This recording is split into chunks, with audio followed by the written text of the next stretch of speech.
La beauté physique, il y en a qui sont beaux physiquement, mais qui sont méchants, qui sont désagréables. L'aspect financier ne prend aucun rang. On ne choisit pas quelqu'un par rapport à ses finances. Encore mieux mettre le champ en état.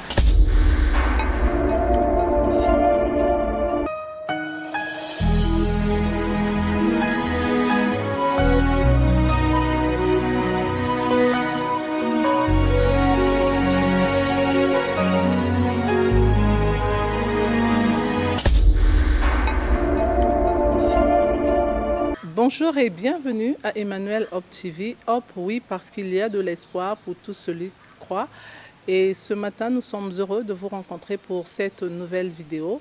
Nous vous disons bonjour dans le nom suprême de Jésus et nous disons merci à Dieu qui nous prête encore souffle de vie aujourd'hui. Ce matin, je ne suis pas seule, je suis avec maman Lulu, qu'on appelle tant affectueusement, l'épouse du pasteur Jean-Claude Bavedila de l'église de la Réconciliation, située au rond-point d'Avroum. Ce matin, nous allons parler d'un sujet qui fâche, qui fait couler de l'encre sur le choix du conjoint. Avec maman Lulu, nous allons essayer un peu de discuter à propos. Par la grâce de Dieu, elle va nous donner quelques repères, quelques orientations en ce qui concerne le choix du conjoint selon le Seigneur. Vivement, je vais lui dire bonjour maman Lulu. Bonjour maman aimée. Comment vas-tu ce matin? En tout cas, Dieu fait grâce, je vais bien, merci. Gloire à Jésus. Donc maman Lulu, comme je venais d'introduire, nous allons parler de ce sujet. Sur le choix du conjoint. C'est d'abord quoi en fait le choix du conjoint, d'un bon conjoint? Bon, ce qu'on peut dire, c'est que le choix du conjoint, c'est le fait de prendre ce qui te correspond. Ce qui te correspond, soit en tant que mari, soit en tant que femme.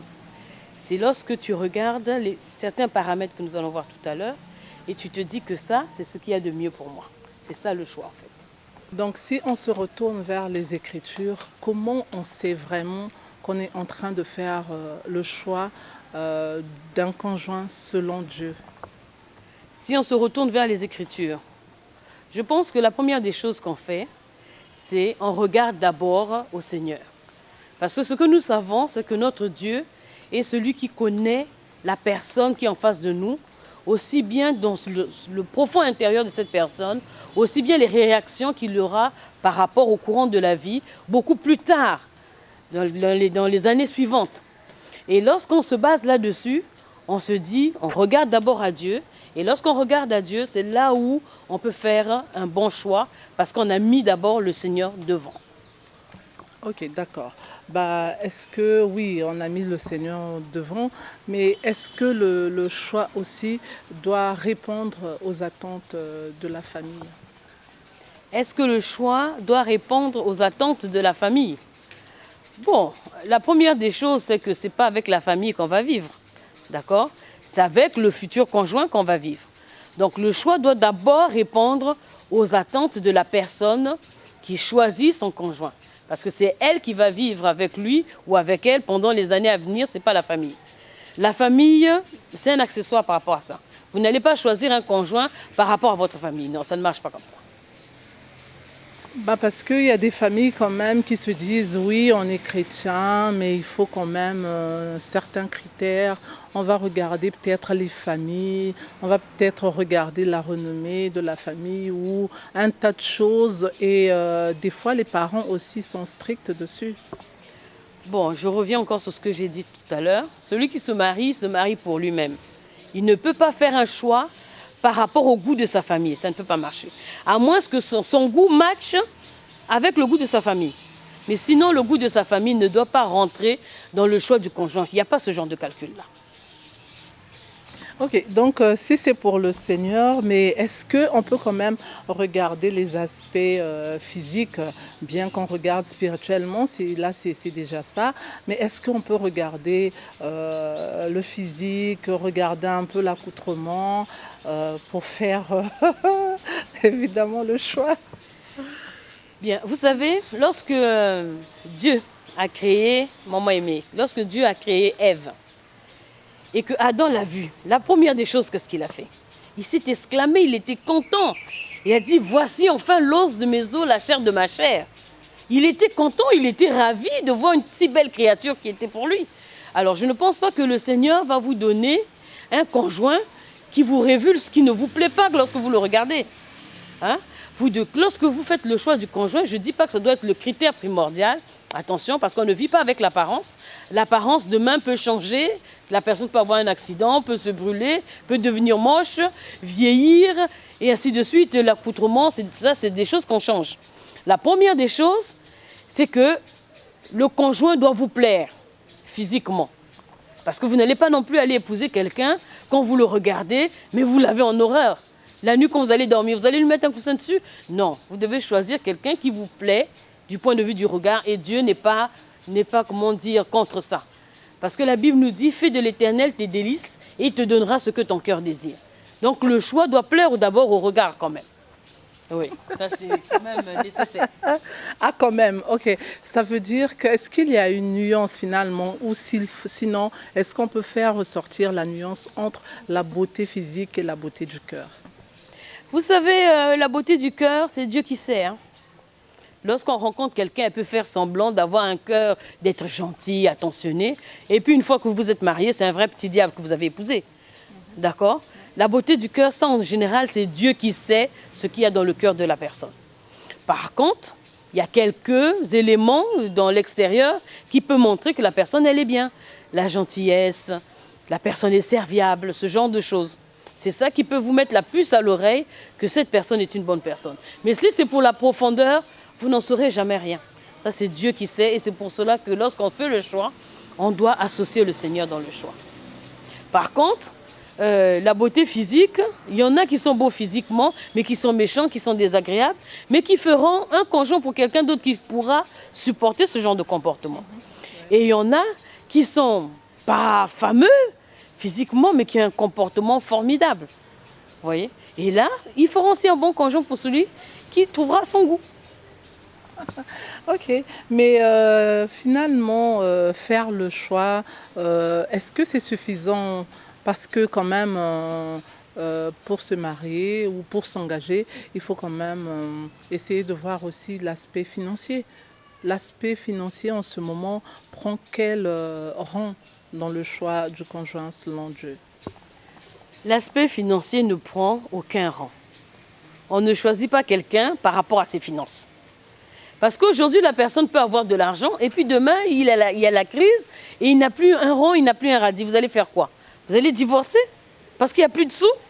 Non, ça, en fait, l'aspect financier ne doit pas rentrer. C'est vrai qu'actuellement, beaucoup de gens se marient par calcul parce qu'ils se disent que non, je préfère épouser quelqu'un qui a les moyens parce que demain, après-demain, ça sera plus facile du point de vue du quotidien.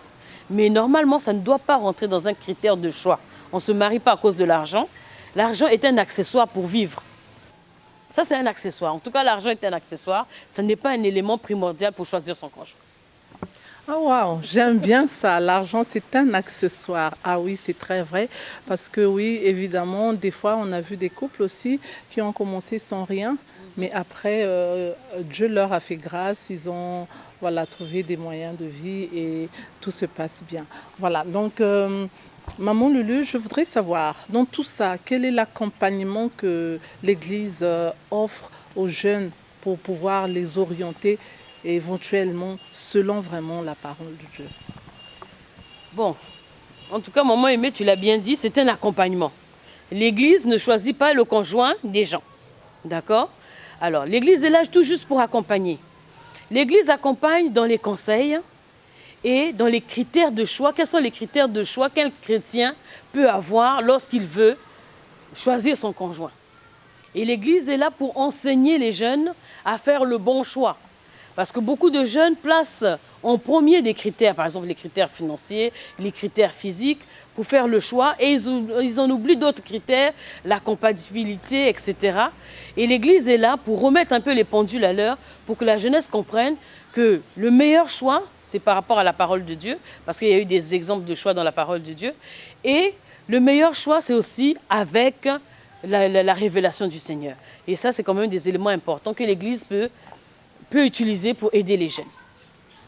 Ok, merci. Mais on entend quand même aussi, hein, je ne sais pas si c'est le cas dans votre église, on entend aussi assez souvent qu'il y a des mariages arrangés par les pasteurs, par les mamans pasteurs comme vous. Bon, ça peut être vrai.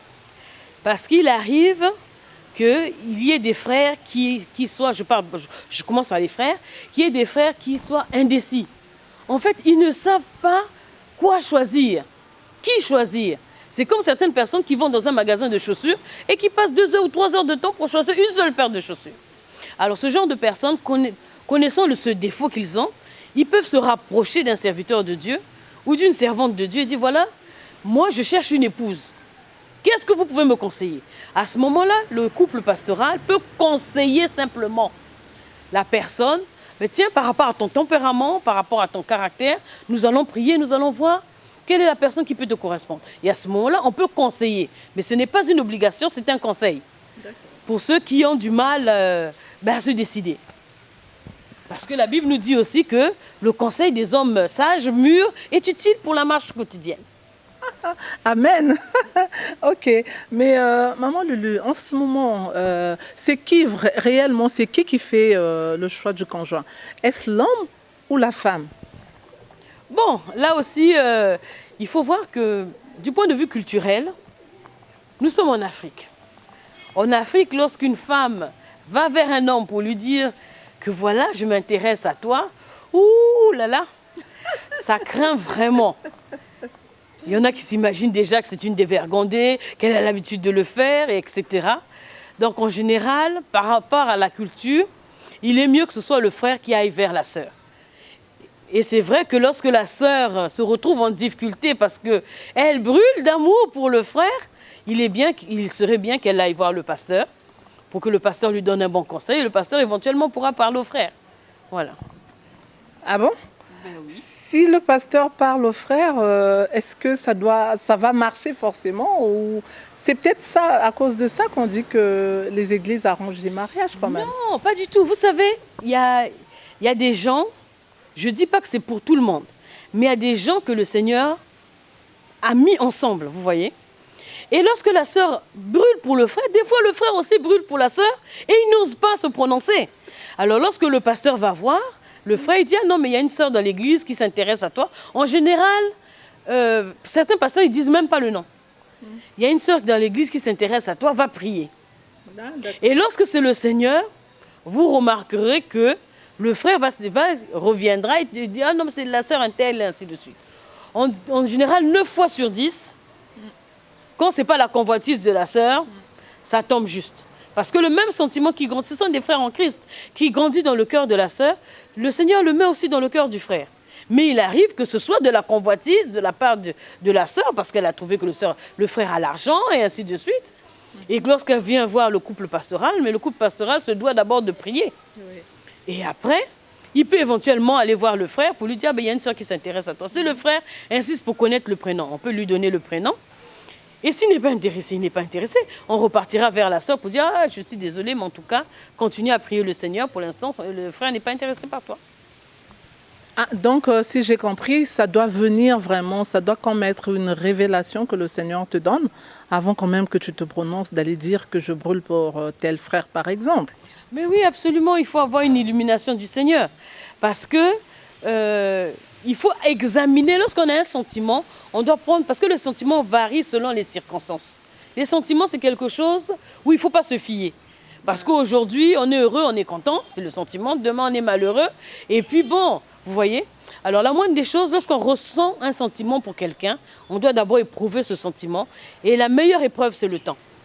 Okay. Oui, prendre le temps d'abord de faire mûrir ce sentiment. Et vous verrez qu'il y a des sentiments éphémères. Aujourd'hui, le frère t'intéresse, dans 2 mois, il ne te plaît même plus. Tu te poses même la question, mais qu'est-ce que je lui ai trouvé de bon? Donc il faut être patient, il faut faire mûrir d'abord le sentiment. Et quand le sentiment perdure, tu appelles des gens pour prier avec toi.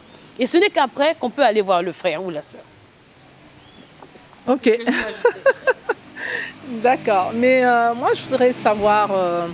quelle est donc l'attitude, la bonne attitude à entreprendre ou à avoir lorsqu'on est dans ce parcours-là du choix de conjoint?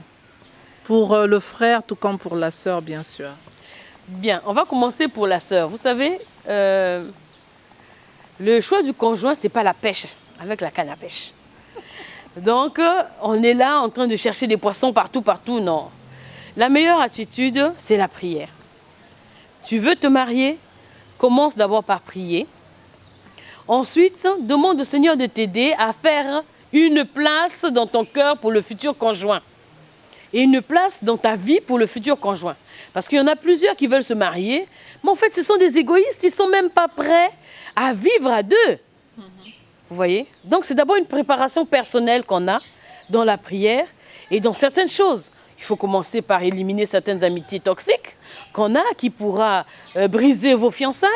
Il faut d'abord faire le ménage dans sa propre vie pour pouvoir se marier et puis mettre son champ en état.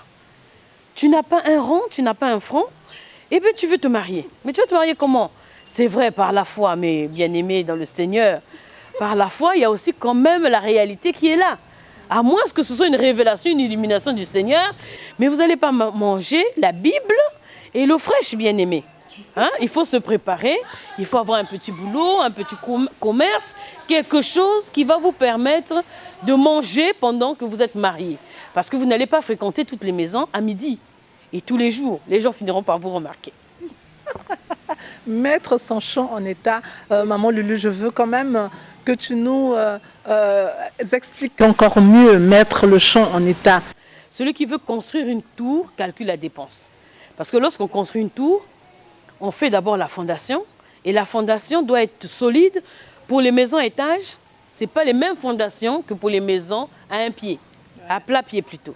Parce que vous avez besoin de calculer le nombre de fer que vous allez mettre, la qualité, la dimension et tout.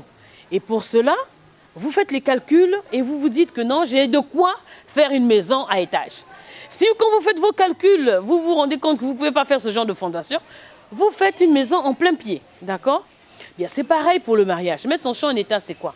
L'expression, avant de planter des graines, pour ceux qui ont l'habitude de faire des petits champs, on laboure d'abord le champ, on retourne le champ, on arrose, on met de l'engrais si votre champ est pauvre et tout, si votre terre est pauvre. Et à ce moment-là, on plante et tout va bien pousser. Alors, mettre son champ en état pour le mariage, c'est quoi? C'est avoir des revenus, tout simplement. Avoir des revenus qui pourront vous aider à acheter des meubles, à payer votre loyer, à manger. C'est ça, en fait. Donc, vous préparez vos revenus. Si vous avez un emploi, c'est bon. Si vous n'avez pas d'emploi, cherchez un petit commerce. Mais ayez toujours quelque chose dans la poche pour acheter le lait, le pain et ainsi de suite. Ouais. Oui. D'accord, mais Maman Lulu, j'aimerais aussi savoir, après avoir choisi le conjoint, quelle est la place finalement des beaux-parents au sein du couple? La place des beaux-parents au sein du couple. La première des choses, c'est que dans la parole de Dieu, il est écrit « Honore ton père et ta mère ». D'accord? Et à la fin, c'est écrit « Tu vivras longtemps ». Amen.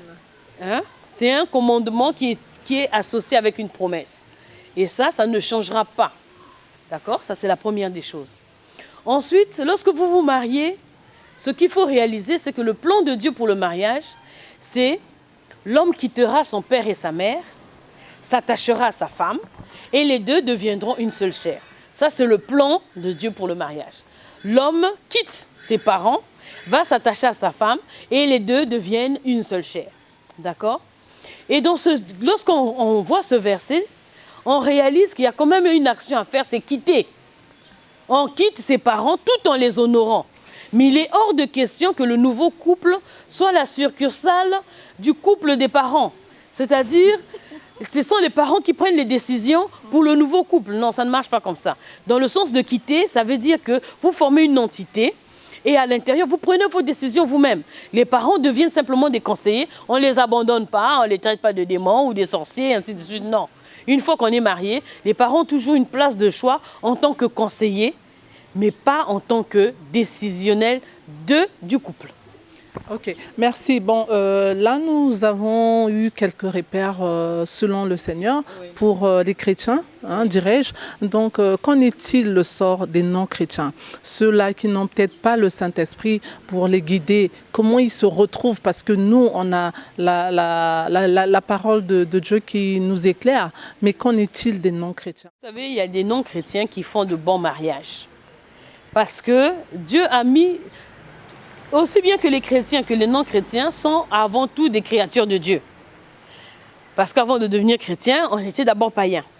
Donc ce sont des créatures de Dieu. Et en fonction de cela, Dieu a mis de l'intuition dans chaque être qu'il a créé.